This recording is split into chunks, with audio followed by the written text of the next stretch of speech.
নমস্কার বন্ধু, আমার চ্যানেলে সকলকে জানাচ্ছি স্বাগতম। আজকের ব্লগটা আরম্ভ করছি আমি এখান থেকে। বসে দিয়েছি সকালবেলার ভাতটা, বেজে গেছে 7:20 মতন।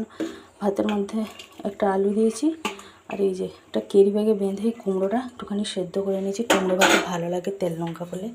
কিছুটা গ্রিন মটর ভিজিয়ে দিয়েছি। এখানে কেটে নিয়েছি করলা আলু। আমি তো যেহেতু খাবো না, আজকে বৃহস্পতিবার, তেতো খাবো না, আমি সবার জন্য করে দেবো করলা আলুর ঝাল। দুটো আমসি ভিজিয়ে রেখেছি, সেদ্ধ আলুটা দিয়ে একটুখানি বাটি বসা মতন করবো। আর ফুলকপি আলু গ্রিন মাটার দিয়ে একটা তরকারি হবে টমেটো দিয়ে। তো এইগুলো হচ্ছে দুপুরে লাঞ্চের মেনু আজকে।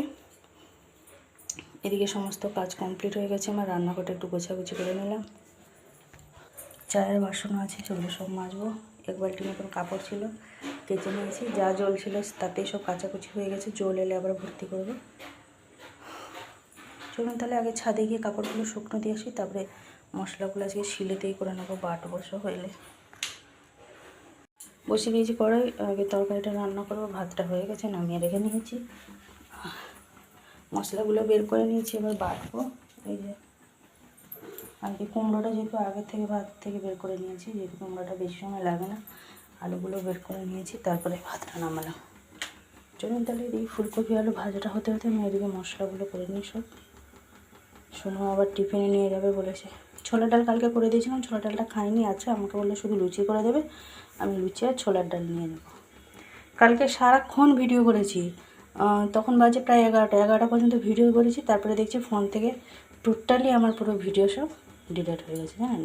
ভোরবেলা উঠেছিলাম, নদী আমরা গেছিলাম, সেখানে সেই যে সব নৌকো করে যে ভাসালাম, সমস্ত কিছু বিধি নীতি নিয়ম সব অল টোটাল ডিলিট। যে ওই ফ্রিজে একটুখানি তরকারি ছিল, বের করে নিয়ে এসেছি মুড়ি খাবো বলে, মা আর আমি দুজনে। এদিকে এই যে বাটি বসাটা বসিয়েছি। মা বলছে এবার থেকে তুই আর টক করবি না, তুই এবার ওই বাটি বসা করবি, অনেক দিন হলো হয়নি। সেদ্ধ আলু আমসি দিয়ে, অ্যাকচুয়ালি এটা হচ্ছে কাঁচা আম দিয়ে হয়, কাঁচা আম তো যেহেতু নেই সেই জন্য বাড়িতে ওই জন্য আমসি দিয়ে করলাম। আলুটা সেদ্ধ করে নিলাম, দিয়ে একটুখানি লবণটা দিইনি, যেহেতু আমসিতে লবণটা দেওয়া ছিল। হলুদ, লঙ্কা গুঁড়ো, একটু কাঁচা জিরে, সর্ষের তেল, একটুখানি জল আর সর্ষে বাটা দিয়ে, অল্প জল, সর্ষে বাটা, যেহেতু সেদ্ধ আলু বসিয়ে দিলাম। এই তো ব্যাস হয়ে গেছে, এভাবে মাখো মাখো হয়ে গেছে। আর একটুখানি সর্ষে তেল উপর থেকে ছড়িয়ে দিলে ব্যাস রেডি বাটি বসা।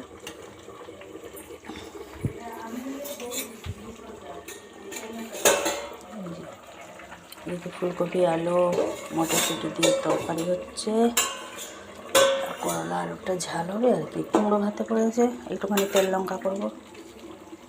ফুলকপি আলুর তরকারি হয়ে গেছে, এদিকে বাটি বসাও হয়ে গেছে। এবার যাচ্ছি, মা আর আমি দুটো মুড়ি খাবো। মা তার এমনি খাবে বলছে, আমি একটুখানি তরকারি দিয়ে খাবো।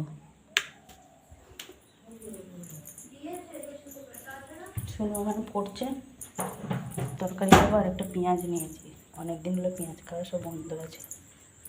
এই যে বাঁচতে যায় 9টা মতন, 5 মিনিট বাকি আছে। ওদিকে রান্না বান্না হয়ে গেছে সব। এই রান্নার বাসনগুলো সব মাজবো, টুকিটাকি বাসনগুলো মেজে দেবো। এই যে এদিকে ঠাকুর বাসনগুলো সব মাজা হয়ে গেছে, এই যে সব রোদে দিয়ে দিয়েছি, শুকনো হলে ভিতরে তুলে নেবো। আর সোনুর এই যে ঋষি তপস্যায় বসে আছে বন জঙ্গলে, তাকে শীত পাবেনি বলে সোনু পিছন থেকে একটা পাতা চাপা দিয়ে দিয়েছে, মাথায় জটা দিয়ে দিয়েছে, ধ্যানে বসে আছে, তো ওই জন্য। সোনু ওটা নিজেই করেছে। মা ওদিকে সোনু টিফিনটা করছে, লুচি। এই যে মা এদিকে সোনু টিফিনটা করছে, লুচি করছে। আর ছোলা ডাল আছে, নিয়ে যাবে বলেছিল, ওই জন্য মা এদিকে টিফিনটা করে দিচ্ছে। এই যে এদিকে মা লুচি করছে, ফুলকো লুচি, শুনে নিয়ে যাবে টিফিনে, ওই জন্য ফুলকো লুচি হয়ে গেছে। জাস্ট একটু আগেই এলাম আমার ঘরে, এইমাত্র এই যে বিছানাগুলো ঝেড়ে গুছিয়ে পরিষ্কার করলাম। একদিকে জানালা বন্ধ রেখেছি, অন্য একদিকে খুলেছি। বিকাল থেকে টোটালি বন্ধ করে দিয়েছিলাম, যেহেতু কুয়াশাগুলো ঘরের ভিতরে চলে আসে পাখা চললে। আর শোনো তো বিনা পাখাতে ঘুমাবে না, রাত্রিবেলা যে কী শীত পায়, তবুও পাখা বন্ধ করা যাবে না। এই যে রান্নাবান্না সমস্ত কিছু কমপ্লিট। এই কুমড়োটা খাওয়ানোর কিছু সময় আগেই মাখিয়ে নেব। সব এদিকে আমার লুচি করেছিল, 5টা করেছিল, তার মধ্যে একটা আমি খেয়ে নিয়েছি, আর 4টে আছে। শোনো মনে হচ্ছে ওর শরীরটা ভালো লাগছে না, বলছে জানি না কী করবে, ওকে ভাত খাইয়ে দিই, যাবে কি না যাবে বলছে। তো আমি ঘরে বসে পড়বো, জানি না ও কী করবে। আমি ওকে এমনিতে কোনো দিন বলে না যে আমি স্কুল বন্ধ করবো না, খুব ওকে খারাপ না লাগলে কোনো দিনই বলে না, নাহলে নিজে থেকে রেডি হয়ে যায়। দেখি বলছে তো শরীরটা ভালো লাগছে না, ভাবছি তাই পাঠাবো না আজকে। বেঁচে গেছে 11:30 মতন। এখন যাবো ছাদ থেকে সব কাপড় চোপড়গুলো তুলে দিয়ে আসবো।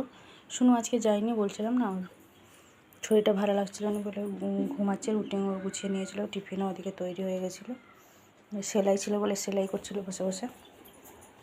এখন এই যে ব্ল্যাঙ্কেট চাপা দিয়ে ঘুমাচ্ছে। ও ঘুমাক, গেটটা টেনে দিয়েছি, আমি যাবো এখন ছাদ থেকে সব কাপড় চোপড়গুলো নিয়ে আসি। বাজে এখন দুপুরে 3টে।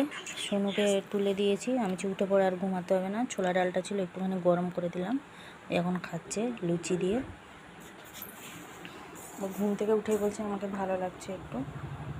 দুপুরে খাওয়া দাওয়ার পর্ব সব কমপ্লিট। ফ্রিজের মধ্যে তরকারিগুলো রেখে নিয়েছি, রান্নাঘরে সমস্ত কাজ কমপ্লিট। ওকে জিজ্ঞেস করলাম সোনু কি খাবি, প্রথমে বললো কিছু খাবো না, তারপরে আবার বলছে না তাহলে আমি লুচি আর ছোলার ডালটা দাও। যেহেতু ছোলার ডালটা ফ্রিজে ছিল ওই জন্য ভাবলাম একটুখানি গরম করে দিই, ওই জন্য একটুখানি গরম করে দিলাম।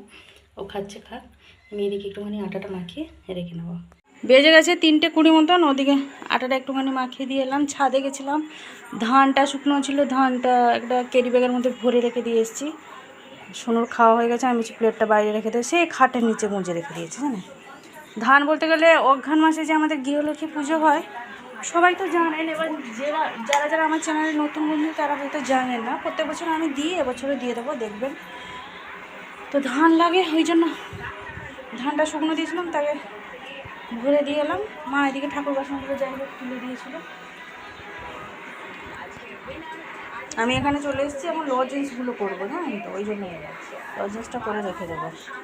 আর শুনো এই যে তার নাচের ডায়েরির উপরে যেভাবে লিখে দিয়েছে শিখা, এস আইটা একদমই বোঝা যাচ্ছে না, সে যেমন গ মতন হয়ে গেছে বাংলা।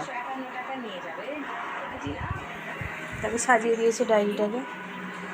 চলে এসেছি রান্নাঘরে, বেজে গেছে এখন 4:30 মতন। রুটিগুলো করে নেবো সেই জন্য চলে এলাম রান্নাঘরে। তারপর সন্ধ্যে দেবো। ওদিকে জলগুলো সব ভর্তি করে রেখে দিয়ে এলাম। ঘরগুলো ঝাঁট দেওয়া হয়ে গেছে, লজেন্সটাও করে নিয়ে একটুখানি মুছে নিলাম নিচেরটা, লজেন্সের গুঁড়োগুলো যেহেতু পড়ে থাকে। এবার চলে এসেছি রান্নাঘরে, রুটিটা করে নিই। বেজে গেছে পুরো 5টা, আমার এদিকে রুটি করা কমপ্লিট হয়ে গেছে। এবার চলে যাব ঘরে। কি গরম লাগছে, জানলাগুলো বন্ধ করে দিয়েছি মশার জন্য জানেন। ঘরের জানালাগুলো সব বন্ধ করে দিয়েছি, একটা করে সেই গুড নাইট স্টিকগুলো জ্বেলে দিয়েছি। রান্নাঘরটা তো বন্ধই করে দিই আগে থেকে, নাহলে প্রচণ্ড মশা হয়। দাঁড়িয়ে দাঁড়িয়ে মানে রুটি করা যায় না, এত মশা হয়।